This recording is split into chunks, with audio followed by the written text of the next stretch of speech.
now listening to the Film Monsters podcast with Nate and Ray.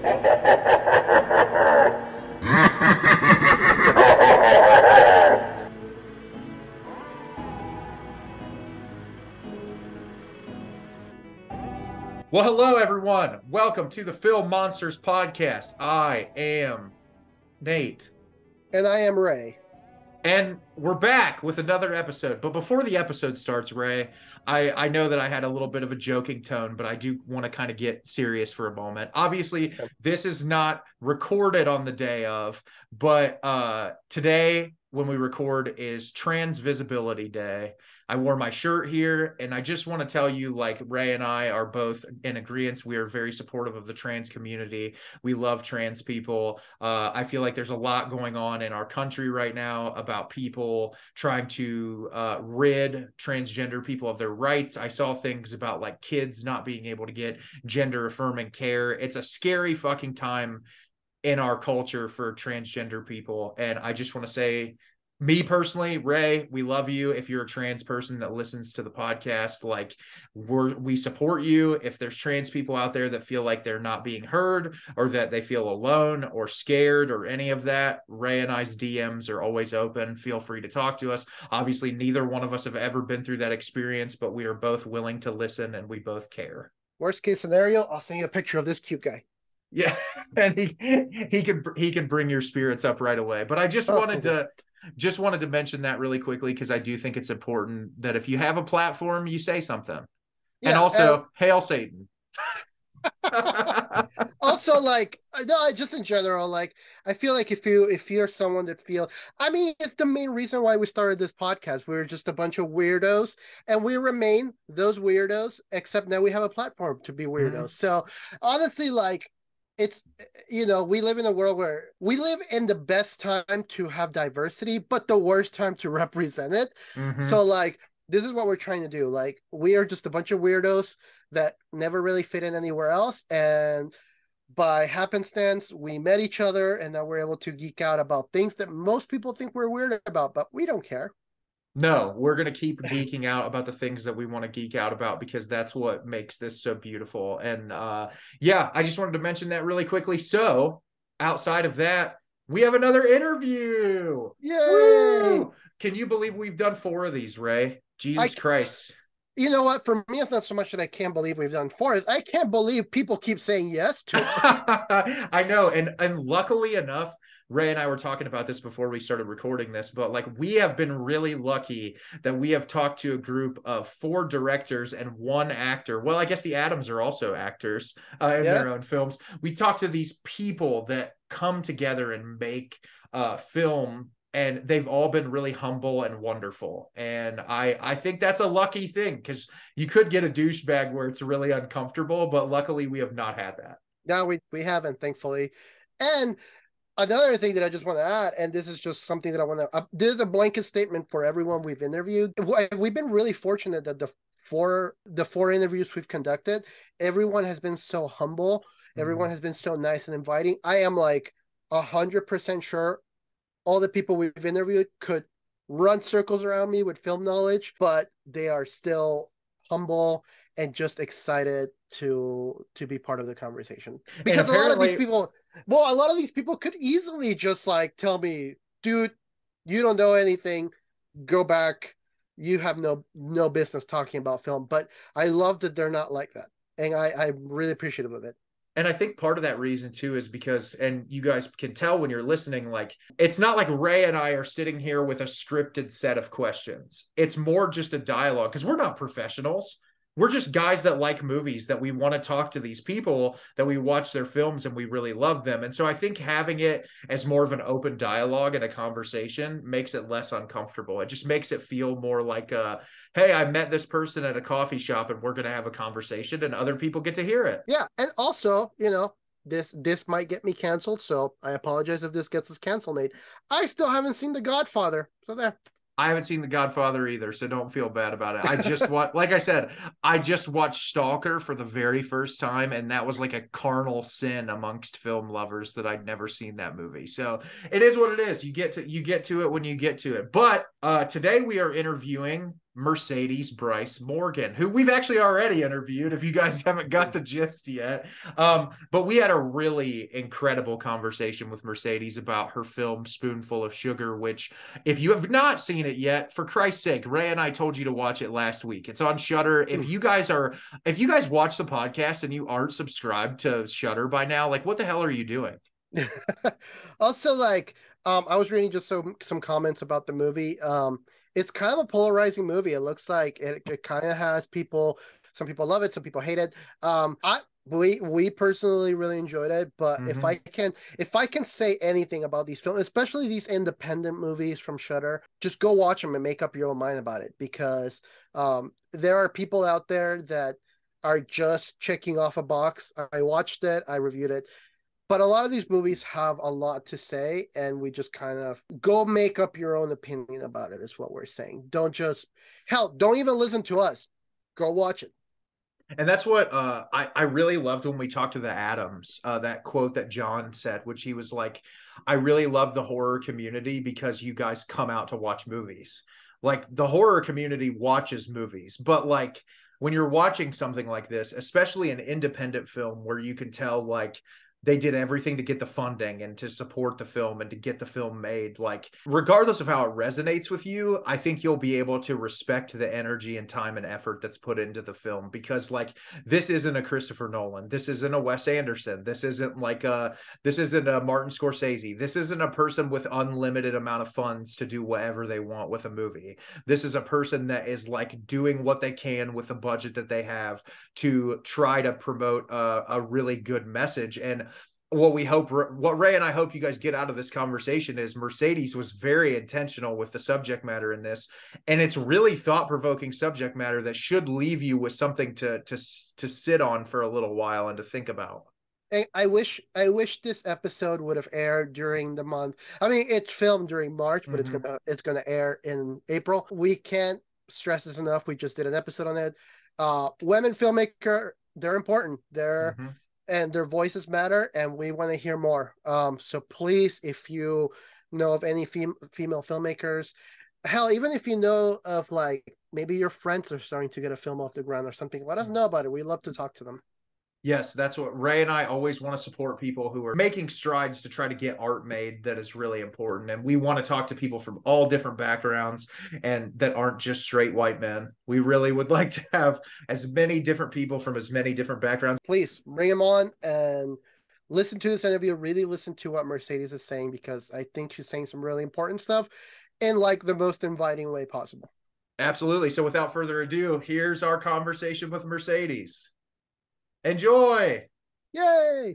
Well, hello, everyone. Welcome back to another episode of the Film Monsters podcast. I am Nate, as always.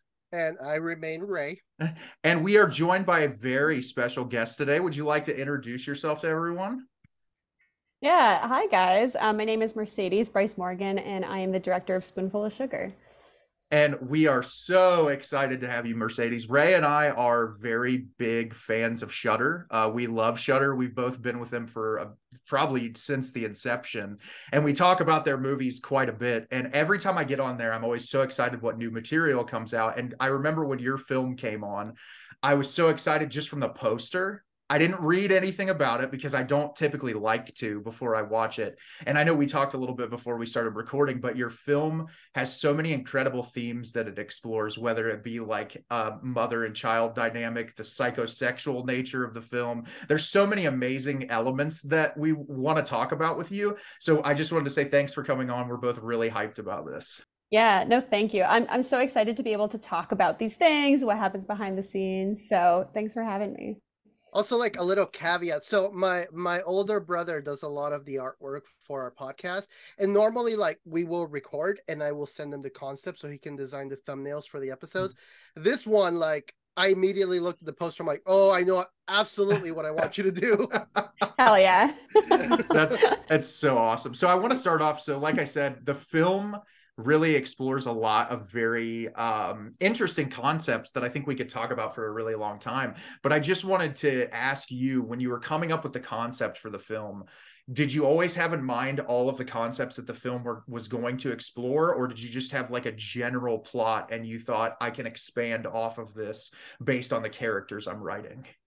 Definitely. So I feel like whenever I go into a movie, I'm like, okay, these are our main themes, but it's kind of like off of that, where the actors take us and where the movies take us is kind of what people focus on more or feel more. So motherhood was always one, but kind of where we landed in the end, we thought, yes, this is the best ending of us to land on this. And so with that too, when we first started the movie, we all come from a background, a lot of us, of watching Disney movies growing up, where it says family is great and wonderful, but family also can be really fucked up and hard. And so I've always wanted to tell movies that kind of show alternative themes of, you can look at the world in this way. And that's also why I just love horror, because I love things that make me feel uncomfortable, or emotions that people are usually uncomfortable to feel, and it allows us to feel those. So it kind of just let us dive into that. It's really interesting you said that, because Ray and I were discussing beforehand, one of the things I love about the film is there's this like dichotomy between like really dark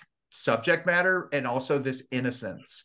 And what I think is really great is, we were talking about, even in the scene where they're like gutting the rabbits together, there's something about it that feels very like wholesome or innocent at that moment, even though something's really dark is happening. So like, it was approaching that and juggling those two kinds of tones throughout the film a difficult task? Because I know we just recently had on these director that did a horror comedy, and we talked about juggling those kinds of tones together and taking both seriously so that one doesn't kind of fall by the wayside. And so was that hard for you as a director to kind of say, okay, we have these moments that are going to be more light and innocent, but we're going to have to contrast that with these really dark and violent elements? Definitely. I mean, I think that when you read the script, it reads, okay, and they gut rabbits together. But I've always kind of seen this very loving relationship between these two characters. And so when we were in the edit, I said to the composer of, why don't we put kind of like romantic, beautiful music behind this?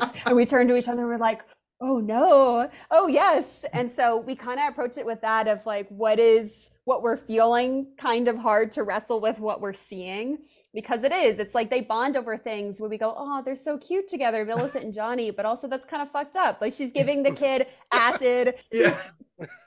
She's teaching him how to skin rabbits, but I hope that it touches people's hearts in those moments. So I feel like as a society, we put such a innocent look on children, but like, there's a dark side to children. I mean, I don't know if you've ever had any like kids, or whether it be a sibling, nephew, a child, whatever, wake you up in the middle of the night and they're just like ominously standing right by the bedside, like, I need to go to the bathroom, like, holy crap. So there is such a darkness about children that I don't think people are willing to admit, that like, kids can be pretty scary sometimes. No, they can. Yeah, because they kind of are coming into the world with like no ethics, and then you kind of teach them of, okay, this is okay and this isn't okay. But what if your whole family does things? And then how do you approach it with that? There's there's this great bit by the comedian Donald Glover, where he's like, children are awful people because what makes a good person is empathy and sympathy, and kids don't have that, so they're terrible people. Exactly. It's like, I mean, that goes on in nature versus nurture, but it's like, how much is learned versus not. And even with Johnny, what does he have? But when our writer first thought of the concept for this story, she thought, what if Lolita were Michael Myers' babysitter? And that's kind of how she came up with this story. And, you know, people always ask her, like, what were some inspirations you have? I always look at Persona in a way, because you watch Persona and you don't know what she's thinking the whole time, and you put this whole story on her. And I think we do that with kids too, or especially Johnny, where we go, he's so innocent, but he's not saying anything. And so he's thinking this the whole time. And you realize, like, we are just thinking that he's this way and he's not actually. That's such a cool thing. It's also interesting too, and Ray and I were talking about this as well. Like, yes, he has this dark side that comes out, but I feel like through the film and watching it on multiple viewings, my perspectives kind of changed. You could also kind of look at it as an allegory for kids that deal with like autism, or like kids that deal with any sort of illness, like where they're kind of put in this situation where they're trying to figure themselves out, but their parents have very much in mind how they should be. And so I think that that was really fascinating to watch, because he's kind of in his own world, but he's being told, like, you have these allergies, you can't eat these things, you have to do this. And so how do you establish yourself when you're in a world that's already been decided for you? Oh, exactly. Yeah, it's the hardest thing ever. And I mean, that's the thing too, is his parents even try to say, is it autism? And they're like, no, it's not. We thought this at one point. Is it allergies? But he's his own person, and no one can really quite understand that. And the parallels between him and Millicent are really interesting. And I think the way you approached her character is fascinating, because like we were talking about how at the beginning of the film, she has this very, you said it perfectly, Lolita. She's very much like this innocent looking, always in like pigtails or braids. And it's like when she's going out, like I think the mother even says at the beginning of the film, like, you don't look your age, like you look much younger. And like when she talks about boys, she gets very uncomfortable. And like as the film progresses, she kind of comes out of that a little bit, where she starts letting her hair down, doing her makeup a little bit more. And so I think it's interesting where like her and Johnny's character are pretty similar, because they're both in a world that almost feels like it's established for them, like with her therapist or these abusive men that clearly she's been with that we find out she's been with who knows how many. And so I think that's a really interesting dichotomy as well. Yeah. They're both put into these systems where they're kind of trying to fight through them. And it's a coming of age story for Millicent. Like, it might not seem like that on the surface, but it is that for her. When there is a sweetness about Millicent, like I feel like Millicent ultimately is kind of a villainous, towards the end, there's more of a villainous look for her, but like I did feel that love and care she has for Johnny, and how she actually cares about him and really desires a family. She herself desires some form of normalcy in her life. And it translates through that relationship she forms with Johnny, because she gets him to talk, which that's something they were never able to do. Yeah, exactly. Yeah, I mean, she does truly care. In her mind, she has good intentions. In the rest of the world's mind, maybe not. But for her, it is. And what I do want to say about Millicent too, I don't think that it would work as well if Morgan didn't give that performance. And I think her performance is absolutely incredible. Just like watching her shift, like even like when she goes darker towards the end of the film, takes a really kind of special actor to pull that off. And so I want to know, like, how did casting go about for that character? Because obviously, you know, you're taking this script, you want to translate it as well as you can, but I imagine finding that role specifically had to be really difficult. Totally. Well, I mean, I think the movie would be so different without Morgan in it, because Morgan just plays it in this unique way. I mean, you find out later, it's like, oh yeah, she's high 24/7, because you kind of wonder, like, why is she acting off? And so Morgan's just able to do that in her own unique way. And so Morgan's someone I actually wanted to work with for a long time. And so actually she was completing her finals at NYU when we were filming, and we begged her, because she worked with the producers like Matt Miller and Natalie Metzger before, and we begged her, like, can you please fly out here? And so she was like, okay. And so she completed her finals when she was on set with us. She would like wrap the masturbation scene, go on her laptop, like type up the rest of her essay. And then we'd be like, okay, rabbit scene in the morning, let's go. There's something so interesting about her performance, because I was telling Nate, you know, because there's some pretty like graphic sexual scenes. At first I was like, wow, they got really risque, got a really young girl to do that stuff. And then it turns out she is, you know, nearing her 30s. And I was like, oh my God, they made her look like a teenager. Yeah, no, pigtails and makeup, wardrobe do a lot. Well, you also too, like guessing her age, because she does say she's 21 at the beginning of the film, but like, is she really? Can we really trust anything that she's saying throughout the movie? No, not really. Not at all. Like, yeah, she lies about her name, she lies about her age. Like, absolutely not. No, and her performance really too, especially like when you dive into that psychosexual nature of the film, because I definitely want to talk about that, because I think the relationship dynamics between the mother and father in the film are really important, obviously, but like their dynamics sexually are so interesting, because I think about, you know, the mother, for all intents and purposes, seems to be this very like strong woman. She's a writer. She's trying to like be a trailblazer, but she also in the back of her mind wants to be this homely, caring mother who doesn't seem to know like how to do that right. And the dad's kind of just there. He's like, yeah. I'm trying, but I don't really know what to do. And when it comes to sexually speaking, you'd think that what they prefer sexually would be switched, because she's into very much like more rough and violent sex, where he seems very much more like standard traditionalist. And so I just was wondering like how that was approached, because when you're watching the film and kind of seeing like he's like, I can't do this to you anymore, you're a mother, I feel horrible about this. It's really interesting. Yeah, definitely. I mean, one of my favorite quotes in the world is, everything in the world is about sex except for sex. Sex is about power. Yes. And so I think that kind of stands true for these characters too, where it's like you see Millicent sleep with Jacob. At the end of the day, it's like, does she really love him? Like, she loves Johnny more than him. Like, it's kind of funny because Rebecca and Millicent kind of use him in this in this way. And so it's kind of like flipping that on its head, because I think for Rebecca, like, she does want to get rough and with it, and she is dealing with herself as a person and a mother, and I feel like she has this husband who can't really see her as both, and that's kind of the issue. Is like with Millicent too, it's like he wants to see her as this motherly figure, and once it becomes too much and too real for him, he's like, nope, I'm tapping out. It's too much for me. He's just back to water in the backyard shirtless. Exactly. That's his thing. He just gets to keep watering the backyard shirtless. Yeah. He nailed that too. Yeah.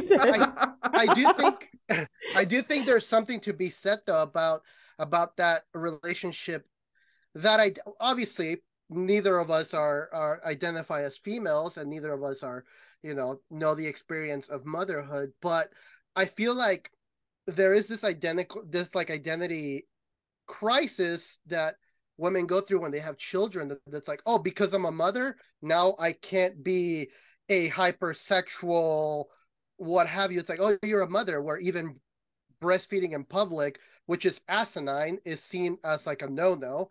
Totally. I do think it's really interesting that you have that dichotomy, that she's like, I'm a mother, I'm nurturing, I'm caring, I love my child, I have this very strict regimen with him, but when I'm alone with my husband, I just want to be roughed up a little bit. And I do find that dichotomy fascinating. No, exactly. I mean, yes, like, thank you for bringing that, because that is what we were trying to explore a lot. And even just bringing up the breastfeeding too. It's like we start the movie with breastfeeding.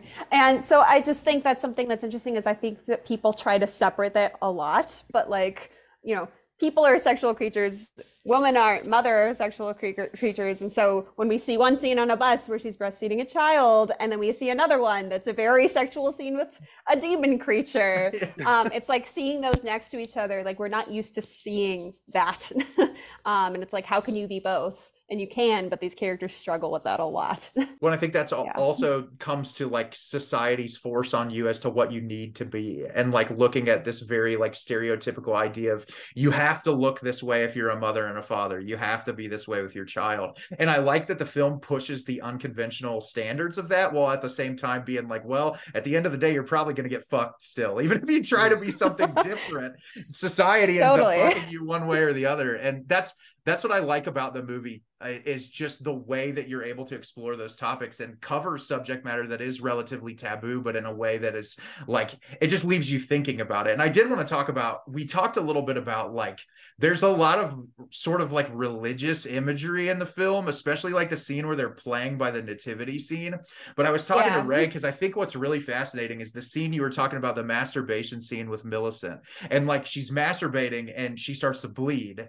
And then the very next scene is her and Johnny doing the painting together, and she gets the red paint all over her hands. And so I was telling Ray, I was like, what's so interesting to me about that is like, she wants to be a mother, but like, to me, the bleeding is like, well, maybe she can't. And then in the very next scene, like, she's like, well, I'm going to be a mother to this kid, and she has the red paint all over her hands. And I'm like, no, the movie is telling you she can't. Like, it's so the visual the visuals in the film, I feel like you guys do such a phenomenal job with that. But I thought the religious elements and the fact that they're wearing all white while they're painting, like, it's interesting, that concept of like what is holy and what is not. Yeah. Also, thank you for calling that. It's what's so interesting is like talking to many people about this movie. Not other people haven't picked up on that, and that's something that I just so appreciate because we tried to weave that in so much. Because I feel like there's a lot with that. It's like the forbidden fruit, right? And it's like them trying to deal with temptation. But I feel like also in Millicent's head, in a really weird way, she kind of sees Johnny as this like greater than like Jesus like figure, where she's like, he's perfect, he can't do anything wrong, and it's because she's putting her own story on him versus like everyone in this movie is trying to see the person they want them to be instead of who they actually are, which kind of results in their downfall. She even does the I thought it was so interesting this time around when I was revisiting the film. I love that with the nativity scene that she does like the pose, the exact pose from the person, and I'm like, she really is trying to be this thing that she like society's telling her she needs to be this, but she also does seem to care. Like the scene early on where the girl's at the playground and she's like, oh, you're lost because she's trying, and then the mother's just like, you're at a playground, fuck you, like I don't care anymore. But then as soon as she's like, I'll take care of your daughter, and the lady's like, no, you're not going to touch my kid, like it felt so poignant to the way people really are. And it's like, this person genuinely cares, but like what makes her want to be this maternal instinct or this maternal figure? Because like we don't really know much about Millicent's past other than things that are like sort of thrown at us, like with her drug use, seeing the psychologist, the men that she's seeing at the end of the film. So I thought that was really interesting too. Yeah, definitely. I mean, that's the thing too, is like Mother Mary was seen as this mother who wasn't sexual, and so we have an idea in our head like moms are not sexual, but she wants to be Mother Mary, but she's also sexual. And so it's like her dealing with coming of age at the same time of going through motherhood and kind of like smashing those together at the same time. Something that I just thought of like literally right now as we're talking about it is you have this I do think it's kind of worth bringing up. In that masturbation scene, she bleeds, she ends up covered in blood. A little bit before that, we are told the assumption is that she's a virgin, at least that's what we're assuming. And obviously, like, there is this whole thing that when a woman loses her virginity, there is blood that comes out. So it's like, am I overthinking it, or is that an imagery you were going for?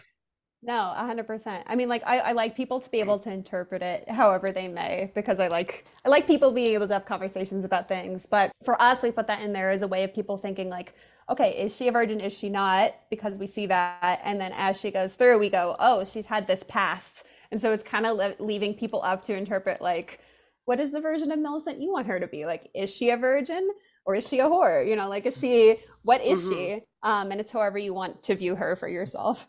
Well, I draw a lot of parallels with this movie from Black Swan. And you have, the character of Nina in Black Swan, who's a very, shy, innocent person. And her, let's put on quotations, downfall is when she embraces her sexuality. And the first scene that we get in Black Swan is when Nina masturbates, and from that moment on, she embraces her sexuality, and she kind of has this like transformation into the Black Swan. Much like on this one, you have, Millicent, right after she has that scene, it's almost like her sexual side is awakened the moment she has that experience. Also, you see her slit the wife's throat, so that was cool. Also that, yes. But yeah, I mean, I think that's something that's so interesting with horror movies, right? Is like a lot of horror movies and a lot of slashers, it's like, okay, they have sex and they die. And I feel like that comes from like a very religious background. But I mean, also the thing in this is like, every character is very sexual, and so it doesn't necessarily lead up in them dying, but there is a lot of death for everybody. It really resonated with me a lot because I grew up in a hyper conservative Christian household. My dad was a minister, and it's so funny how when you're in that environment, like, sex is so frowned upon and looked at in this really horrible way. But then you find out everyone in the church is like hypersexual and doing all these things they're not supposed to. And so the film, to me, like, it really struck a chord in that regard. And I talked to you about it before we started recording, but it really reminded me of Possession, because like whenever I watch that film, the religious religious imagery, like the way Isabella Johnny's character is like, oh, she's supposed to be this mother who wants to be at home with her kid, but she doesn't want that lifestyle for herself. And then she's viewed as a monster. And so it's really interesting to me whenever you can use that religious symbolism or that like, oh, you need to fit into this conventional style norm in order to thrive in our society. And I think that your characters are handled so well. And like Millicent's character, yes, but I think too, like you look at the mother's character, the scene after she gets into it in bed with Johnny when she's just trying to hold him and she's like, I wish we weren't so afraid of you. And then he like attacks her and then she punishes herself for that. Like she feels so terrible, like that she's like, well, I guess I can't be this thing. And so like, yeah, she comes off as kind of abrasive and she seems to be the most unlikable character, but you still do feel for her. She wants to succeed as a mother. And that scene really took me aback when I saw it. Yeah, thank you. Like, I love hearing that. I mean, like, I don't know, like pulling from other movies, but like one of my favorite movies growing up was American Beauty because I'm like, oh my God, everyone's horrible and beautiful at the same time. Yes. And so like I really like movies like that because I feel like that is humanity, is no one's perfect, no one's all good and no bad. But I do think that even when people are doing horrible things, a lot of times in their mind they're trying to do great things. Which still, you know, ends up in horrible results for other people. But I don't think most people walk around thinking I'm evil. Yeah. I do think there's something really interesting in this film though, because you know we had this whole thing in the 80s where the sexual women got killed first. You know, we have this whole thing in horror in the 80s where like if you were a hypersexual character, you're most likely to be the first one to go out, you know, from the Friday the 13th movies and all these films. And then you have on this one, I thought it was really interesting that like you have Rebecca's character she's a mother, she's trying to be nurturing and care for her son, but she also wants to embrace this like hypersexual side of her. And there's this like really big identity crisis going on for her with that. But then you look at Jacob's character who's just walking around shirtless and he is like flirting with the nanny, and there's the illusion from some dialogue that he's probably has had affairs with other nannies in the past, and we don't really bat an eye. But when Rebecca wants to be choked, well, hold on, you're a mother, you don't do that. I do think that dichotomy between that couple is interesting because yeah, the guy is like, oh yeah, I can walk around shirtless and flirt with a nanny, it's no big deal. But if my wife wants me to be rough with her, no, I draw the line there. Oh, 100%. Yeah, it's a total double standard. But I think also a lot of thing too is I'm starting to see like in a lot of pitches and production companies, it's just what's being put out there is I think people are trying to have a resurgence of the erotic thriller. And that was a thing where it's like in the 80s and 90s, it's like, okay, the femme fatale and she has to die. And so I think it's just looking at that in a new way. Like I love psychosexual thriller movies. And so I'm excited to just make and see more of those. But it's like, okay, great. How do we flip this on its head from what it was more than 20 years ago? Well, even like something recently like Ty West X, like you watch that film and it's like, yes, the people shooting the porno are the ones being killed. But like at the same time, that couple, especially Pearl's character, is grappling with her sexuality. She doesn't want to be old. She doesn't want to deal with that. And so it's like Ty West saying, okay, here's everything that you know from a slasher film, but here's something a little bit more thought-provoking. And like this person is grappling with the idea that maybe they hate these kids because they can't be those kids anymore. And that's like adding to that type of a discussion is so much more interesting than just like, we're just killing the kids because it's like an allegory for like religious belief. I feel like where it's like, oh, fuck you. You're going to have sex and smoke weed. But yeah, exactly. It's like, what is the deep-seated emotional thing with that? Yeah. Exactly. But I do want to talk about, so I graduated film school last year and I'm a huge like cinematography. Thank you. I'm a huge cinematography nerd. And I feel like the cinematography in this film is gorgeous. Like from the beginning of the film, like I just want to know, like, was there like a very specific way that you worked with the DP on how you wanted the film to look? Because especially like the drug trip sequences, they're so unique, and like the flash of color in it really kind of puts you in that type of a headspace. So I just kind of wanted to know like what your approach was visually for the film and how you kind of tackled that. Totally. So Nick Matthews was a cinematographer on this, and I'm about to shoot my next for feature in 2 weeks from now. Nice. And I'm also shooting that with Nick. But I mean, Nick has a beautiful eye, and the way we designed it was very specific, where we said, okay, here's our strict color palette, and we only see these pops of colors for these characters in these places. And we kind of did an arc of the movie where we said, okay, this is going to be very storybook in nature, and we're going to kind of start in this real looking light, and then as we go, it's going to get very, very more intense. So the scene in the kitchen where he stabs him in the leg with the fork, like, there are like orange God beams coming through that window. And if you go back and look at the beginning, it's like the house doesn't look like that, but we kind of built it up subtly enough so that it would feel natural that it gets to this really heightened place. And we also did things where it's like the house we chose, like, I've never seen a house like that. Like, that house has very dark, dark walls. And so we did that to be like, okay, great. We can have like spots of light coming in these very specific places to give our movie this look.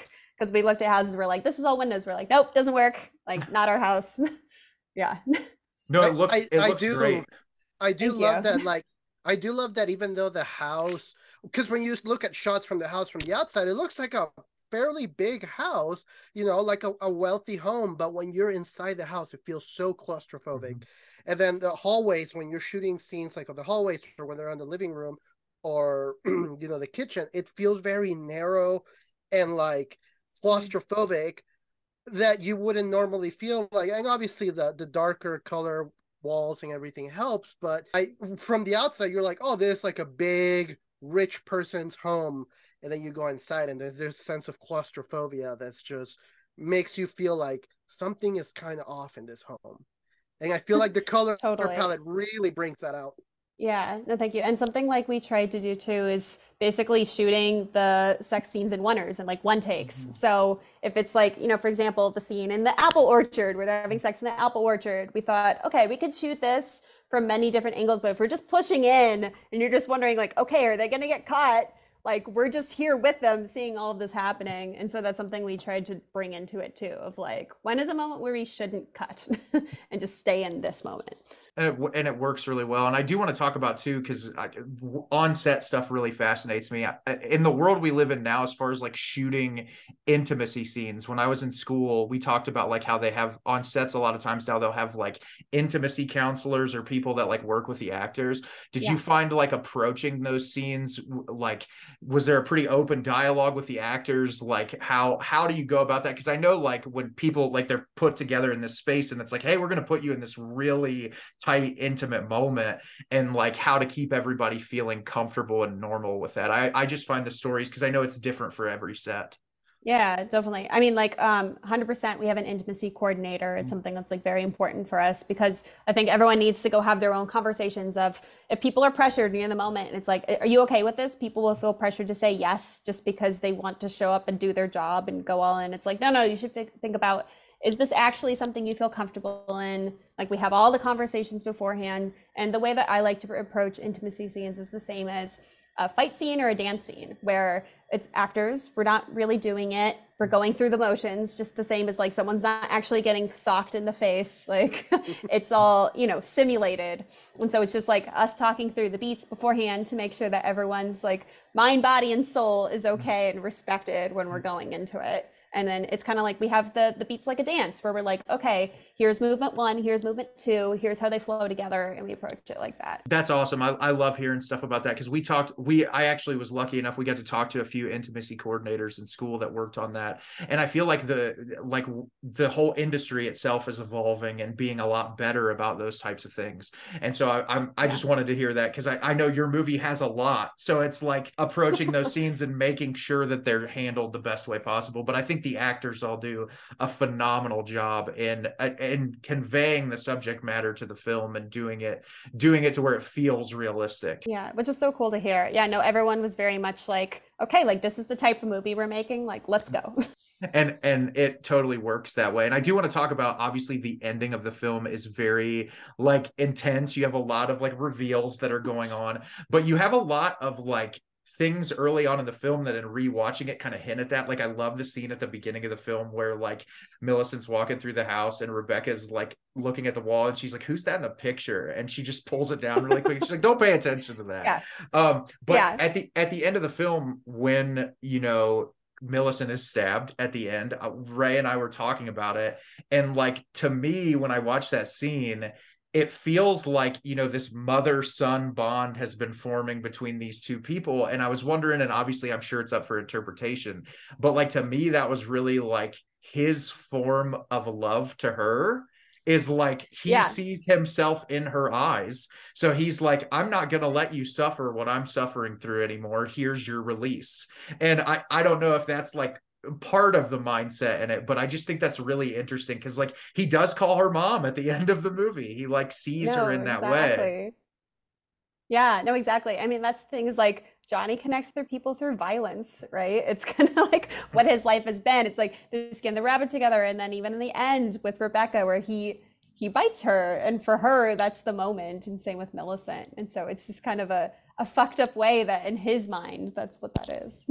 Also, where was the idea for the astronaut costume? I have to, because it looks so cool. And like the poster artwork is so jarring, like when you look at it, especially with like the drop of LSD. But like that, it's just such a visually striking thing to look at in every scene. And I was just curious if that's like, okay, we have this kid, he's going to be a little off kilter, he's going to be a little abnormal. Let's put him in an astronaut outfit.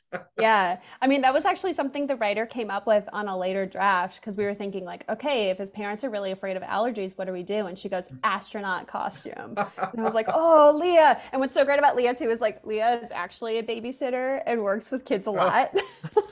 And which just makes it even more fun that she wrote this. But so she had that idea, and we just kind of like went with the imagery because we're like, yeah, that would make sense. Like if you had to have this kid walk around in a bubble, like they would want to wear their astronaut costume. I love that you have I love that you have that one line of dialogue. It's like, yeah, this is the only way that he would wear his protective gear. Yeah. Totally. And also like that's the thing is like Johnny's kind of like an alien to all the people around him.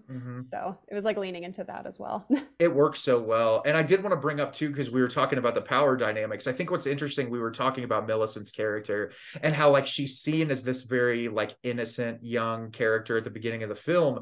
But the scene that really got me and kind of started shifting my perspective is the first time you're introduced to the guy that she lives with. And to me, I was like, okay, clearly underneath all that, she is very powerful and she has a lot of ability to manipulate people, because she literally has this guy cowering in her lap like, don't leave me, please don't leave me. And so I think that was really an interesting choice, because like you're seeing this whole time, you're like, oh, she's like going to this therapy, she's dealing with a lot in her life, you feel really bad for her, but then you see that and you're like, she's got something else underneath it all that really makes her powerful, and if she wants to unleash that, she can. Totally. I mean, she plays the coquette, right? It's like it's part of her whole shtick. And I think that's the thing, is she's the master manipulator. It's like whoever she deals with, she chooses a different tactic of how she's going to manipulate them. Yeah, especially getting the drugs from the therapist. Like that even feels... Yeah, that scene was so slimy. Just puke in his lap, you know? Yeah. Yeah, and he's like, you realize I'm here for you, right? I'm like, oh, that's wonderful. But so with the drug trip sequence in that scene, I wanted to ask too, like, was that something originally in the draft of like the finger coming off and like crawling up her body? Because that's just such a cool but horrifying visual imagery. It was actually, like when I first read the script, that's one of the things where I was like, ooh, yes, like this. Because I think it's also just like, there's certain things that we tried to do where it's red herrings of misleading the audience of like, is this going to be supernatural? It's like, there's a demon in the bus. And it turns out it's like, no, it's people being fucked up in their mind and tripping and all these other things. So I had a question, because I was kind of doing some social media stalking and I saw as we all do. And I saw a picture of Michael Oliver wearing the horns. Yeah. Is he also playing, like, I know that was like a funny picture, but is he also playing the demon? Because I almost was like, whoa, is he the demon? Like, and is this like this weird connection between he is actually the embodiment of this demon that she keeps tripping about? Oh my God, I love how your brain went there. No, actually, it's because there's literally one shot that's a flash where it goes to him in horns when she's in the shed with him. Right. So it is a different man on the bus, but you know, it's like metaphorically. Yes. Well, that's what I thought. I was like, what? Wait, was it him all along? Was he like a manifestation of her trip all along? Like, is this why she's so obsessed with his family? No, for like Millicent, he becomes almost the same as the man on the bus. It's like, okay, here we are again, like same cycle. Yeah, and his character, it seems like, as far as the mother, we said Rebecca is trying to be a mother. He's just kind of there. And like to me, I never once through the film felt like he was being authentic towards Millicent. It was like, No. I need my normal missionary sex and I'm gonna get it Yeah, one way or exactly. the other. And I thought that was so Yes. funny because like he really does use manipulation tactics towards her of like even though like the first time they really get intimate after the birthday party, like where they get really close before Johnny breaks the door open, it just felt kind of Yeah. slimy to me. Like he's like, oh, here I go. Yeah. And I just thought that was handled so perfectly well. I do think Thank it's you. really I do Yeah. think it's really interesting that Johnny has this like almost erratic reaction when someone is intimate with or is attempting to be intimate with Millicent, because you get that, then you get him getting stabbed in the leg when he's about to kiss her, and then you have that screaming fit. Because at first when they're having sex in the orchard, you think the camera starts panning and you're like, oh, they're about to get caught. And it turns out, no, it's actually Johnny having a fit. Yeah. Totally. Yeah, I think that everyone in this movie kind of has messed up ideas of how they fit into a family structure. And so I think like in Johnny's mind too, it's like he kind of loves Millicent in his own way, even though he shouldn't. And so there's this odd jealousy that's happening there. But fun fact about the apple orchard is we did not actually shoot that with the kid there. We did not shoot that with our actor Danilo. That is all VFX because we would not do that to an actual child. Just as you guys were saying, like my kids, I had to like pause for them. We're like, we're in the business of making people horrified, not actually, like destroying children's lives. So he's experienced the worst of the worst. No wonder he's so messed up. Yes. He never read the script either, and he hasn't seen the movie because his parents are like, when you're ready. So it's like we brought him to Q&As and he'll talk about it, but he's never seen the movie. He fits the role so perfectly too. I think like especially I know it's got to be hard when you're working with younger actors too, because like being in the filmmaking world's hard enough as it is, but he's such like an emotive bodily actor. Like his facial expressions and just like the way he controlled the scenes with just like his movements was so impressive to me. And like especially for an actor that's that young, that has to be, yeah, I feel like you guys really lucked out with that because he did an amazing job. Oh, we did. Yeah, like when we are auditioning kids, there's so many kids where we go, okay, here's the scene where you have to throw a fit, and they just couldn't. Like you could tell they were acting with a capital A of just like, okay, I'm gonna throw my body around and scream. And him, I'm like, oh, I actually buy that. And so I think that's the thing too, is just like when kid actors are good, it's just because there's just something special about them where they're just like feeling it so much that I feel like either kid actors are the absolute most amazing actors ever, or just else they're just not great actors. Like there's no in between for kid actors. Mm-hmm. Yeah. 100% agree. And I wanted to ask you too, Ray and I have talked with all the filmmakers we've spoken to this year about this, and we just think it's an interesting topic because everyone that we've talked to has made a film in the horror genre. You're clearly someone who's very passionate about horror. We both are. I feel like we're having kind of like a horror renaissance over the past however many years where you're just getting all these fresh and new ideas, but like it can be really hard to do that and not become stale. Did you find it daunting with making this feature or working on your next feature to like put something into that sphere that feels really like new and exciting? Because like everybody can do a vampire movie, everybody can do a zombie movie, but like if you choose to do those, you have to add something really fresh, where your movie is like very like it's thoughtful, it's really heady in the best way possible. Yeah, yes, no, it's extremely daunting because we're in a time where there's so much content like through and through, and like I'm gonna get really film geeky for a second. But basically there's different eras of filmmaking, right? There's like the modernism era, and then there's postmodernism, and what we're in now, people are calling metamodernism. And for people who don't know, is basically when we were in the postmodern era, it was that everything that already could be done has been done. And so we're just seeing movies that are combining genres and horror movies that are like very referential onto themselves, and they don't really take it seriously. Like it's all a joke. But I feel like we're kind of coming into this era where people still want things to feel really real and emotional, even though we're mixing genres. And so it's funny because you see movies like Hereditary, where that's a family drama, but it's also, classic horror in so many ways, but it's very heartfelt. And so like that's what I really love that horror is really being picked up as a lot right now, is it's like, okay, how is this actually like emotionally true, even though we're combining these different things? And I think that's how things are starting to feel fresh, is because if something feels emotionally true to you, it does feel impactful to you instead of referencing other things.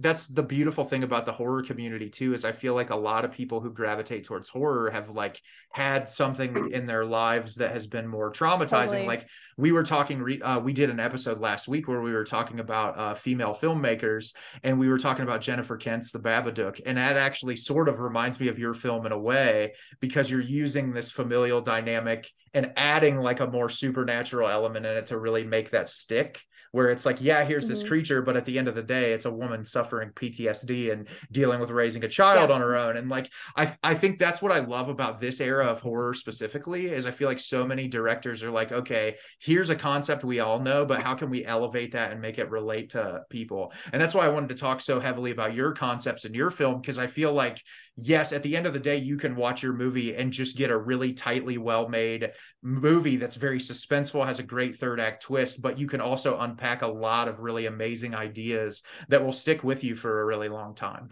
Yeah, thank you. I mean, I think that's also what's the thing about movie making, right? Is it's like whatever personal experience people have coming into it. So someone might watch this movie and have like, they're like, I don't relate to it in this motherhood or family way. And they're like, okay, cool. That was like a fun horror movie. Or if someone, if like my hope is to touch something personal in someone, but that's just based on who the viewer is, of like what they gravitate towards. 100%, I agree with you. And we have to ask you too, we're obviously both huge fans of Shudder.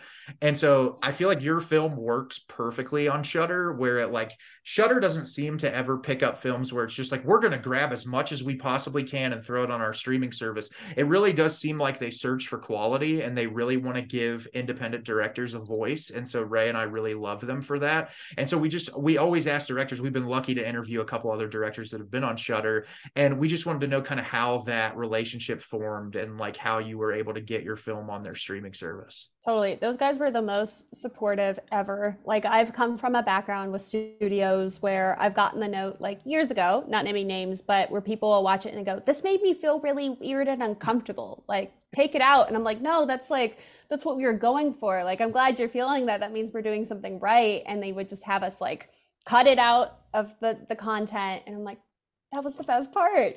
But like, these guys, obviously, you know, they're in the business of horror movies, so of course, but even things where the worst note I've ever gotten in a pitch is I went in with my writing partner to go pitch something, and it was about, you know, there's death in it, as there are in a lot of horror movies, and one of the execs go, instead of them dying, what if they turn into a chicken every time this happens? Jesus. And we're like, we're going to think about that. But it's just because they were like, this is too grotesque for us. And so I think there's even like some studios where, even though they say, like, I've met with horror executives who don't actually love horror. And so it's because it's so popular now, everyone's like, that's the thing that's selling. But it's like, yeah, but are you actually like a horror fan? Like, do you actually love this genre? And so what was great about Shudder is we met with some other execs beforehand. And like, there was this one financier we met with, and he goes, thank you guys. That was such a thrilling read. But like, I had to go home and hug my wife and kids. He's like, that was too much for me. I can't do this. And we're like, respect, man, like, not for you. But these guys were like, yeah, everything this movie is, like, go do you. And so that was very supportive in that way. Ironically enough, that producer having that reaction means you succeeded. Yes, exactly. Yeah. He wasn't our audience. And I'm like, that's fine. The audience who will like this likes feeling like that. So it's so funny to hear pitch meetings and how things work too. Like I always think of one of my favorite filmmakers is Charlie Kaufman. And so like I think about him pitching, I'm thinking of ending things to Netflix, and they're like, we'll put this on the homepage, and some random person will click on that and be like, what the fuck did I just experience? But that's the beauty of that's the beauty of places like Shudder. And I feel like they really do, like, I've discovered some of my favorite films on Shudder over the past couple of years just because they do really curate and take care of people. And it's funny, your story, we talked to Jonathan Quartas, who directed My Heart Can't Beat Unless You Tell It To, and then we talked to the Addams Family films who made Hellbender, and they both had very similar experiences to you, where they're just like, they're the most supportive people, they're the most incredible people. And we love hearing that because we want more films like this. Ray and I are actively searching for films that challenge and that push the genre, and your film really does that. There's Oh, I thank saw a you. great interview this week. They're interviewing the four hobbits of the Lord of the Rings. Um and like they're asking them what makes them happy, and like the first three they have like your generic like answers, and then they get to Elijah Wood and he's like, a rainy day makes me really happy. And like I immediately knew, I'm like, he's my people. He's my, and then Yeah, like I'm like, you obviously, probably like emo music and horror movies too. and then like Yeah. obviously, one thing obviously Elijah Wood has worked with Shudder and he has Spectrovision. So it's like, yeah, I feel like if you're jumping in Shudder, we're a tight knit community that we know what we're looking for. Yeah, exactly. Totally.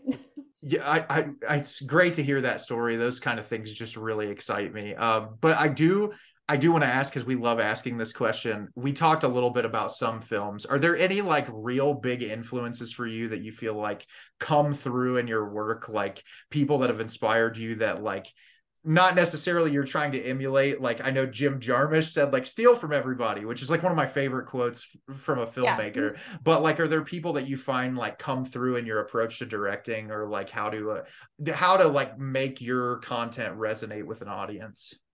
Totally. I mean, I love that you mentioned like Charlie Kaufman because I love surrealism too. Mm-hmm. It's just kind of like the difference between fantasy and surrealism is something odd happens and the characters just don't pay any mind to it. And so like that's a big influence for me. Also, like a lot of European dramas are a big influence for me because I feel like they do things with their characters that American movies would never dare to do, of just like the heights that, like it's a controversial one, but like Elle is one of my favorite movies. Mm-hmm. Because I'm just like, wow, that really makes me think about people to my core. Mm-hmm. And so like that, I mean, also like I'm a huge Kubrick fan. Like Clockwork Mm-hmm. Orange is one of my favorite movies. I Agreed. mean, I could go on and on. I like my list of favorite movies is like 500 movies. So It's funny that you mentioned with the yeah, Charlie Kaufman thing. Like Synecdoche, New York's like probably one of my favorite films of all time. And yeah, I just love things like them buying the apartment and it being on fire the entire film. Like, yeah, and I just recently read Charlie Kaufman's book. I don't know if you read it, Antkind, but like how that man was able to like make something that could never be translatable to film. It's like yeah, unbelievable. But that's really a yeah, person who like you get into his mind and he's like, okay, I have these really abstract ideals, but like they still are able to resonate in a way that I think is fascinating. And that's cool. yeah. I can definitely see that influence in your film. And like another one that's really big to me is David Lynch, because I think that his like approach to Totally. what art is and how people digest art is a really beautiful thing. Yeah, I agree.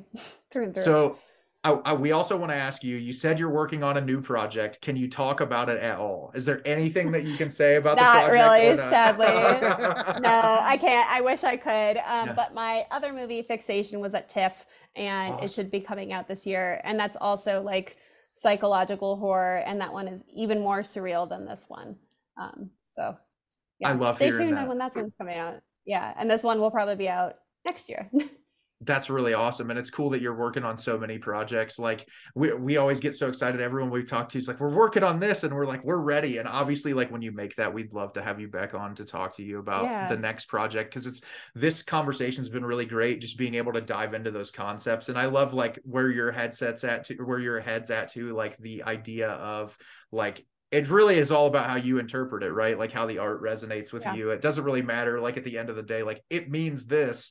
And Ray, No, like even Ray and exactly. I's conversation was just awesome, just to hear his perspective compared to mine. It's always so cool. Yeah, exactly. And like us having these conversations, it's like everyone views people in their own way. So we could talk about like all the things that the movie grapples with, but it's like what you want to take away from it is like your choice of how you want to view humanity. Not to be really dramatic of it, but essentially.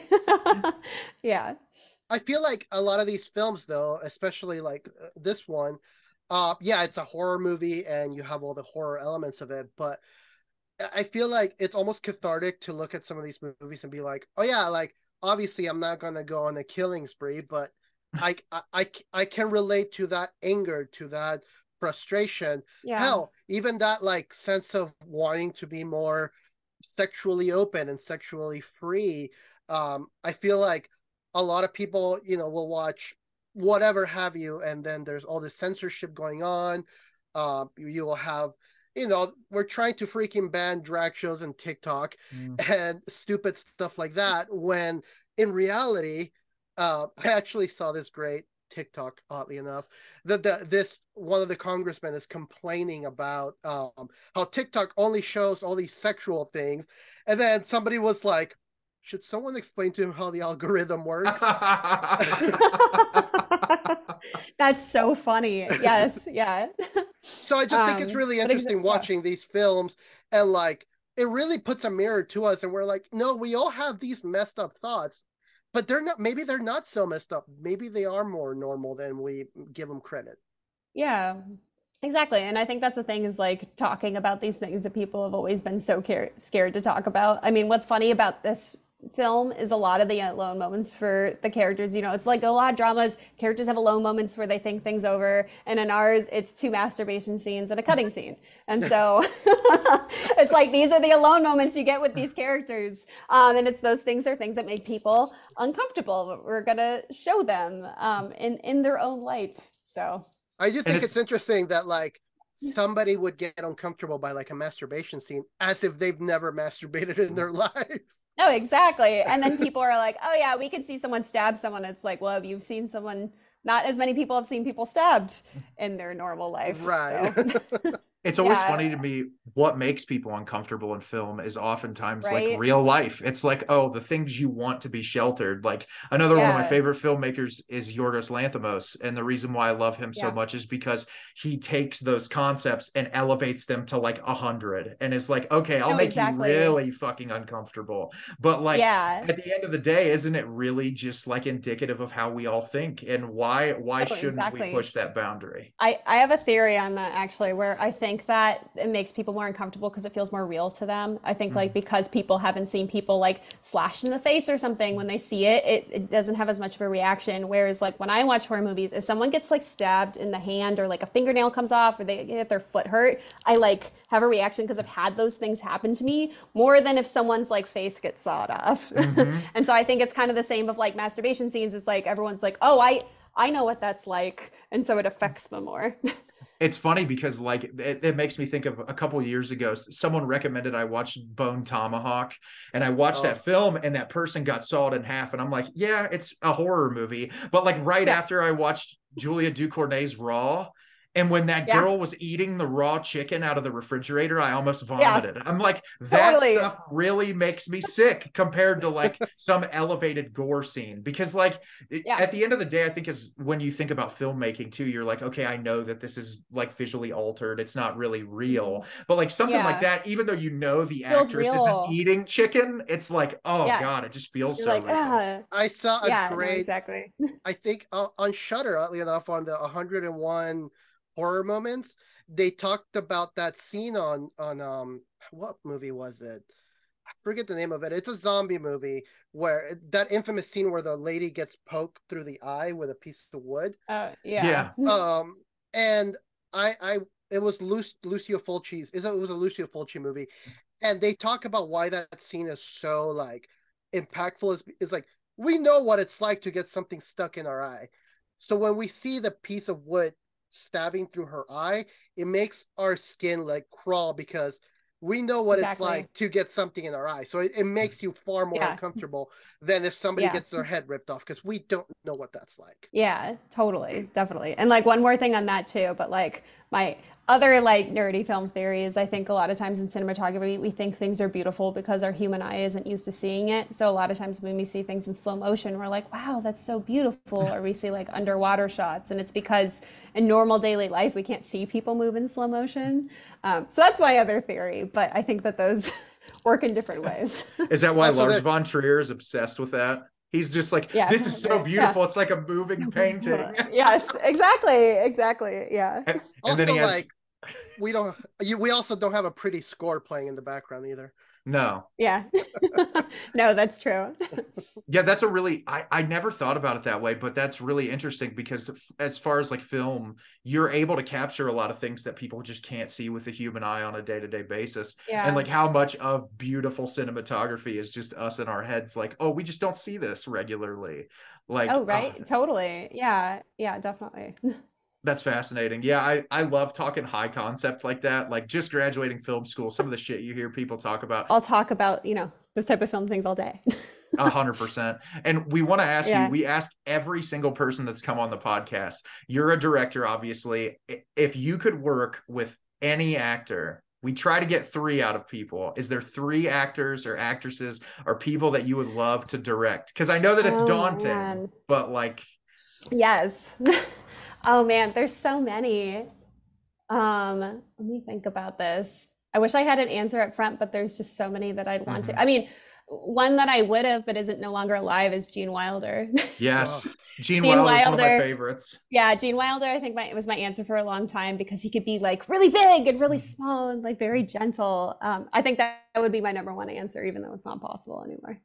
Mine's Philip Seymour Hoffman, which is also not possible. Nice. But like I love him. He's amazing. And then obviously the late Jimmy Stewart, who I just think would be absolutely incredible to work with in a film. Like he's like there's so many actors that are no longer with us that I just think about. Like even like ones that still are, like I think about working with like Harrison Ford in his prime, or like someone like Jack Nicholson, like when The Shining came out. Like you talk about a guy who just has the versatility to just do whatever with whatever he's presented in that era. Like now, not as much, but like then it's so fascinating. And I'm sure like, and we didn't talk about this at all, but like as a director, do you find it difficult to like jump in certain scenes and say like, hey, that was really good, but like, can we do this again? Because like whenever I've directed people, I've always found that to be the most difficult task, is like you have a person giving their all, and like the way to approach it that doesn't sound like I'm being an asshole. Like, no, I just want it to be perfect for the film. Yeah, I mean, the way that I like to view the way that I approach my movies is in a very specific way, where we're not trying to go towards like, this is the best, this is the thing that it needs to be. Like what I did with this movie and with my other movie Fixation is, especially because we have plot twists, is when I'm working with really, really good actors, the first 2 or 3 takes, it will be like, okay, great, we nailed it. That's what we need to do. And then we play around on the other one. So we're like, let's just try something totally wacky and different. And so I feel like they know when I give direction, it's not like, that was bad, do this instead. It's like, great, we got that. Now let's explore something different. Yeah, it's always interesting to me to hear those stories, because like I know that there's certain directors that work in a very different way. Like I was able to talk to Lily Gladstone, and she's in the new Martin Scorsese film, and this was right around when I was graduating, and they were finishing wrapping on the film, and she was like, I've worked with a lot of directors in my career, but I went on set with Martin and I didn't know how like that was going to be. And we did the first take and he was like, oh, that's perfect, let's go. And we'd go to the next scene and he's like, oh, that's perfect, I loved it. And she's like, I realized that I was giving not the best performance possible, and I actually had to speak up and say, hey, can we do that again? And she's like, it's weird how every single director is different. She's like, he works with Leo and they're almost like psychic, where it's like they talk to each other and they don't even really have to speak. They just look at each other and he's like, hey, we got to do this again. And so I also think a lot of it too, a lot of actors that work with directors over and over again, you probably build that rapport where you're like, okay, I don't want to waste your time and you don't want to waste their time, but at the same time, you want the most quality product that can exist. Exactly. Or you can always end up in the shoes of Taika Waititi. I don't know if you've heard this story, but Taika Waititi, when he was directing Jojo Rabbit, he infamously is dressed up as Hitler, and he said that there was a scene where they really messed up, and he started like drilling onto the team about how they messed up the take, and he's like, unbeknownst to me, I'm yelling at my crew dressed up as Hitler. That's hilarious. Jojo Rabbit was the perfect movie to talk about too, because I feel like that was a movie that challenged a lot of people, that really was like, oh, this is some dark subject matter, but and like especially the time period that it took place, but also like I couldn't imagine being a parent of a kid who's like, I want to be a part of this movement, but also like be a parent and say like, you shouldn't, but worrying that your life could be taken. Like, I can't even imagine. And making it a comedy and a drama, that had to be really daunting to be like, I hope we don't offend a bunch of people. Totally. Yeah. No, it's fascinating. So we really appreciate you coming on, Mercedes. It's been an amazing conversation. Do you want to tell people out there where they can find you, where they can find Spoonful of Sugar, all that good stuff? Yeah, totally. So you can find me at Mercedes Bryce Morgan on Instagram, and then you can find our movie on Shudder. And then it's coming out on DVD soon too. Oh, Ray and I are physical media fanatics, so we will be picking that up for sure. But we really Yeah. do appreciate you coming on, and hopefully we can have you back on when your next film comes out, because I'd love to have a conversation about that as Amazing. well. Yeah, I'm looking forward to it. Thanks so much, you guys. You're You too. welcome. Bye. Bye. Well, everyone, that was our interview with Mercedes Bryce Morgan. Ray, once again, I can't stress it enough. That was just, I feel like we're both getting kind of more settled into this interview environment. And so it's feeling more natural. And obviously, like you were talking about Mercedes and like just how inviting and humble and nice that she was. But it just seems like it's getting easier. And I love that it's like, obviously, we're highlighting their film and we're talking about the things in their movie that are important. But aside from all of that, like it's just fun to geek out about film with people who love it.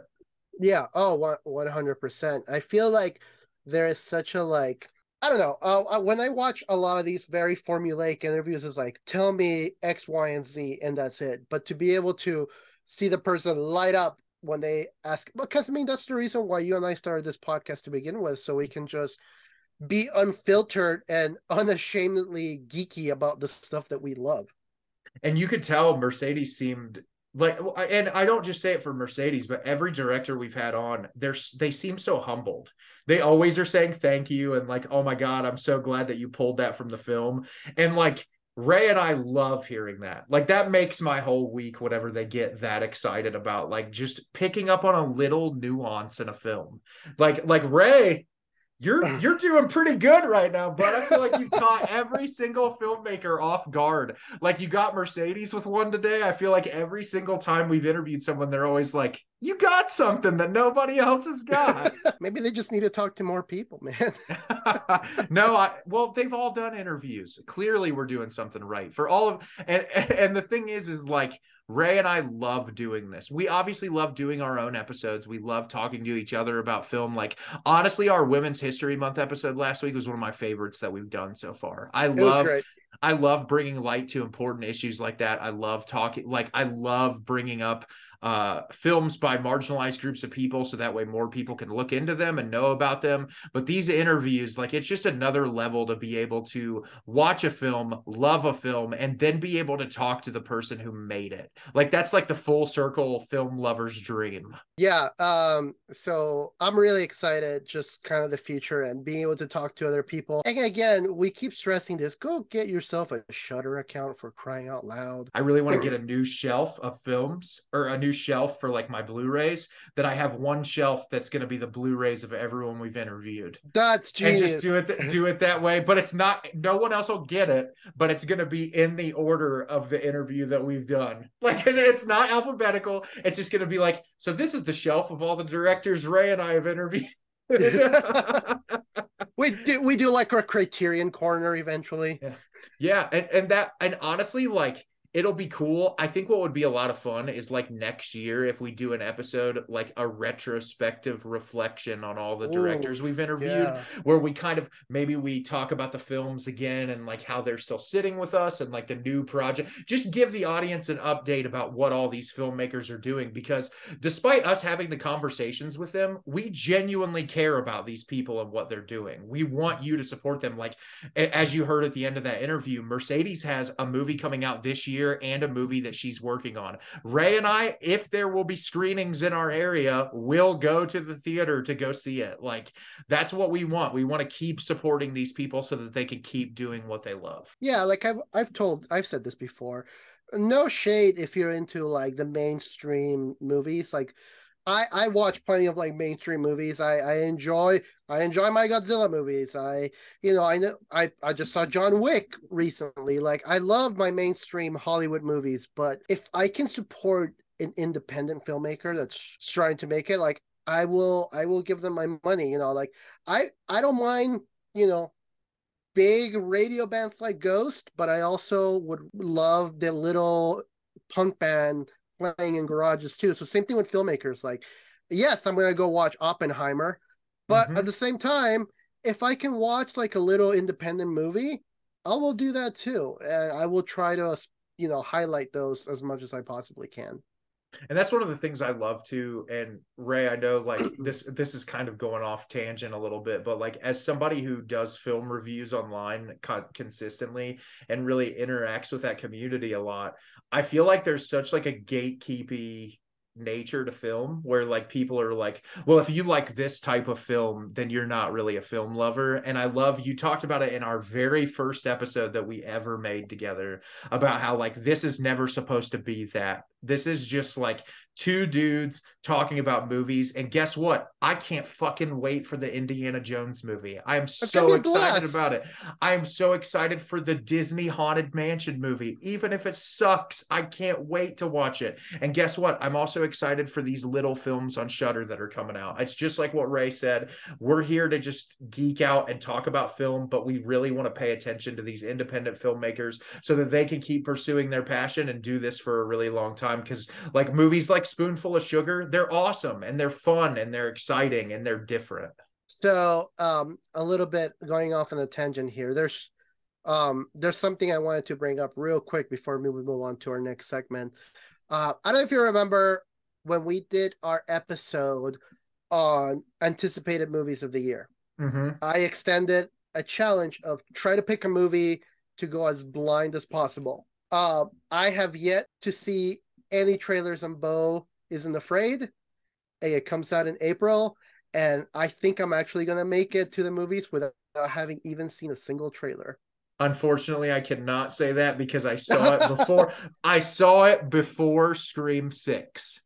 And it's like the only thing I could have done was be like, I got to get up and go to the bathroom. I feel like at that point, yeah, like it is what it is. But I have yet to have it spoiled. Not spoiled, but like I have yet to not see anything. I don't even know what's happening besides Joaquin Phoenix being on it. And honestly, that's a movie like with Aster and Eggers and some of these filmmakers that you and I are really passionate about. If we both see that opening weekend, I want to do an entire episode on it, spoilers and all, just like boil it down, talk every little detail. I just think that would be a blast. Yeah. So I just wanted to bring that up. Like, and obviously, it doesn't have to be Beau Isn't Afraid, but I think this has been a really cool experiment. So I'm excited to talk about it a little bit more once the movie comes out and I finally watch it. Well, hey Ray, what time is it? Do you know what time it is right now? I think I hear the groundswell coming. Soundtrack of the week. Hey, it's soundtrack of the week time. This actually, like now, Ray, I just get so excited to do this with you. I think it's so much fun. Mostly because it's interesting to see the soundtracks you own compared to the ones I own. Because I didn't realize how big my soundtrack collection's getting, but Jesus Christ, I have a lot of soundtracks. Yeah, mine is getting pretty big. I actually have it, like I have my records back here, as you can see, and over there. But on this side, off camera, is my whole soundtrack section. Nice. I have my soundtrack section. I have my soundtrack section like segregated from everything else. Nice. Well, I know you normally go first, so I'll go first this time. So obviously, like we had a really big conversation about Mercedes, and I thought it was a perfect time because I haven't done this. This is one of my favorite films of all time, and that is the score to Possession. The Andrei Zulawski film Possession. And it's just a standard black pressing, but look at this like old school, like stills from the movie, the original, two original artworks from the DVD and the Blu-ray on the back. Like, it's just like, what a cool structure. But this is legitimately like one of the greatest psychosexual horror films ever made. And it's still streaming on Shudder, which this movie was like damn near impossible to find. Like no one could get it. I remember I bought the Mondo Blu-ray for the movie, and that was the first time I got a chance to see it, was like picking it up that way. But the score is so haunting and beautiful, and it really accompanies the tone of that film. And Ray, you still haven't seen it, have you? No, I haven't. Yeah, so I can't wait for you to watch it so that we can talk about it. I'd love when you see it to do an entire episode on it because I think it's really thought-provoking and really fascinating. And it's one of my favorite films of all time, one of my favorite scores of all time. Can't believe I own it. So yeah, Possession. It's something I just want to bring up about the Possession one real quick. You kind of made the joke that it's like this old school record, but and here's something that I don't think gets addressed enough. Like we've been spoiled with companies like Mondo and Waxwork, where they do these reimagined awesome artwork. But sometimes if it ain't broke, why fix it? And Possession has already such a cool artwork cover that I don't think it needs to be changed. No, I 100% agree. I feel like it's such a visually striking image that like as soon as you see that, you're immediately like, what is this movie? What is it going to be about? And that's what really took me by surprise the first time I watched it. And shout out to Sam Neill. He gives an amazing performance in that movie. You gotta love. We're big fans of Mr. Sam Neill over here. Big fans of Sam Neill. So what do you got for me? So when we're talking about the topic of psychosexual, and for those who don't know, psychosexual is like basically psychological thrillers with a sexual twist. Like Showgirls. Like, yeah, that's that sex scene in the pool where she's flapping like a fish. Thank you, Paul Verhoeven. So it's like usually psychological horror movies with that involve sexuality. So I decided to go with Black Swan. Okay, so I just want to say really quickly, that artwork is fucking incredible. So you look, and then you have like kind of the feathers in the back, but check this out. I love that so much. So fun fact about Black Swan, the only time I have ever seen Black Swan was in the theater when it was first released. I need to revisit that. It has been way too long since I've seen it. And then you have the first one is kind of like a clear record, and then the second one is like this blue with like, oh yeah. So Black Swan is a great movie. Darren Aronofsky really, I feel like Darren Aronofsky has like a track record for either having movies that people hate or love. Black Swan, I feel like, is on his top tier movies for sure. Definitely one of his more nuanced movies for sure, where the symbolism isn't heavy-handed. It's very balanced. Yeah, and I love Black Swan, and obviously, like, what my boy Clint Mansell was one of my favorite composers, was able to do composing this record, but taking cues from Swan Lake and kind of doing this amalgamation of Swan Lake and like his own personal take on it was beautiful. And I felt like it was fitting considering the subject matter we were discussing today with Mercedes. I felt like Black Swan was fitting for today. How many women do you think had sexual awakenings from that scene with Natalie Portman and Mila Kunis? I don't know. Can you really have a sexual awakening when you see like her backbone's like kind of there's some fucking freaks out there, Ray. I don't know what you're did you not watch the movie we just talked about? No, what we're saying is the Film Monster podcast, we don't kink shame. That's like that moment somebody walks by when you're watching the movie and it's just like, choke me, daddy. And you're like, God. Oh, wait, grandma, where did you come from? And she was like, see, my grandma walked by when I was watching that and she was like, that's my shit. Well, okay. So fun story. I was sitting at home. So I'm a big Lord of the Rings fan. And I was like, you know what? Like, it's time to check out this Game of Thrones everyone keeps talking about. So I put on episode 1, I hit play, and I'm sitting down watching Game of Thrones, and grandma walks in and she was like, what are you watching? I'm like, oh, it's this thing called Game of Thrones. It's like a medieval show. It looks like a Lord of the Rings-esque type show. Oh, I'll sit down and watch it with you. No, Ray, bad decision. I have yet to watch anything beyond episode 1 of Game of Thrones because that was one of the most traumatizing experiences of my life. She sat through the whole first episode. There's some stuff in that first episode too, my friend. Yeah, I haven't recovered emotionally. How could I describe Game of Thrones? Everyone fucks everyone. That's literally that entire show. And like, dragons. And dragons, yes. There's also dragons involved. It's definitely a horny person's rendition of Lord of the Rings. Yeah, so I didn't know at the time. This was when the show was in its infancy, so I didn't know at the time of its reputation. So Grandma watched the pilot episode with me, and Grandma. And I have yet to go back to watch that show because I'm emotionally scarred. Grandma, just keep yourself away from that. You don't need to see Game of Thrones. You've seen enough in your life already. That's traumatizing. So like, I love that soundtrack choice though, Ray. That's like, who put that out? Mondo. It's beautiful. Speaking of Mondo, RIP to the poster division. Ray and I are both pretty upset about that. I hope that this doesn't change the scope of the vinyl production. They released a statement saying that they're not going to discontinue the posters. Yeah. But again, I'm upset about it, but I'm going to try to remain optimistic. Yeah. It's all you can do.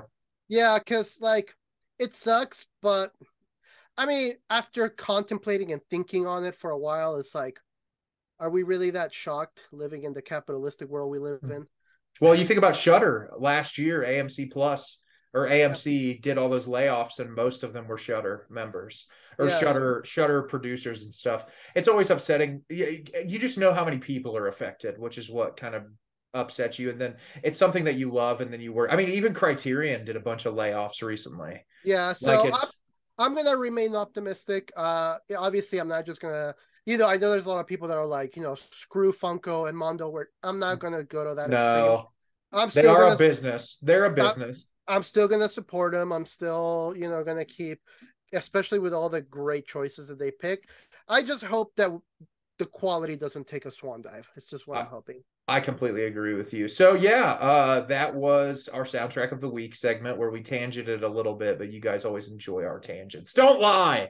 You love it. So next week on our episode, Ray and I thought it would be fun to do something we haven't talked about, which this is could be a very large conversation. We're going to talk about international films, which, my God, Ray, how many Godzilla movies can you talk about in one episode? No, I feel like I feel like my love for international cinema has grown so much in the past 6 or 7 years, where I feel like I gravitate towards watching especially Korean films. I love Korean filmmakers. Their movies are so, we talked about psychosexual cinema. There's so many psychosexual Korean films that are so fascinating. They really approach filmmaking in a very different methodology. So I think it'll be really cool for us to kind of see what films we pick and the different filmmakers and their backgrounds, because international films, that's covering a wide scope. Yeah, that's going to be one of those episodes where I'm really going to have to be picky and choosy of what I bring up, just to make, because I could do a whole episode just on Korean films, so it's going to be one of those where it's you're going to really have to be picky and choosy. Well, shit, even French filmmakers, German filmmakers, Russian filmmakers, you could isolate parts of the entire world and just do an entire episode on it. But it'll be fun, and hopefully it'll give you guys some recommendations out there of films that you have not seen, or maybe ones that you've wanted to see for a long time that you just haven't watched. Yeah, so we'll I'll make sure to bring my usual list of 5 or 6 movies, and then Nate is going to talk about Drive My Car for an hour and a half. Yeah, I see you there. I will try not to include Drive My Car on the list. I'll try to put some different films on there. I love that movie. Okay, it's great. So international films, and as we always say at the end of these episodes, go watch Mercedes film. I'm going to, as usual, put all the stuff in the description. If you go back to any of the episodes, I'll link her Instagram. I'll link where you can watch her movie. She just told us that there's going to be a DVD Blu-ray release later this year at some point for Spoonful of Sugar. So when that comes out, be on the lookout for that. Support her and her work. She's a really fantastic human being. We really enjoyed that conversation, and we look forward to doing more interviews this year. Yay! Who knows who's going to be on the episode. We could have anyone. 98-year-old John Williams could show up, for all we know, if we could get him to log on Zoom. Johnny, get on the computer. We know you're a listener. I'm trying to send smoke signals to get a hold of David Lynch. I don't know if I gotta send a carrier pigeon to his house or what. No, what you do is go to LA with a cow and a sign. Says looking for John Lynch. David, come on my podcast. What are you doing in my front yard? God damn it! I'm trying to paint. Just send him a cryptic message that says, "At the Film Monsters podcast, everything is fine." Oh, and listen, maybe that's the way to get him on your podcast, is to be really fucking cryptic. I love that. So yeah, so like I said, all Mercedes stuff's going to be down below. Obviously, you follow us at the Film Monsters podcast, get updates on the episodes. Ray always posts when the episodes are released, which we like. Your brother has been killing it with the artwork recently, like especially the interview artworks, like the Hellbender one, the Uncle kiss. Peckerhead one. I love that you set the Uncle Peckerhead one as the little thumbnail. It looks really amazing. I love that little anarchy symbol around it. So yeah, that we put like Ray's brother puts a ton of time and effort into those. Obviously, we have fun engaging you guys. If you want to message us at our personal Instagrams, I'm My Exit Unfair, Ray's Analog C. You're mostly going to get film scores and me posting about YouTube shit. But like, we love talking to you guys. That's our favorite part of this. And we look forward to seeing you next time. Bye. Bye.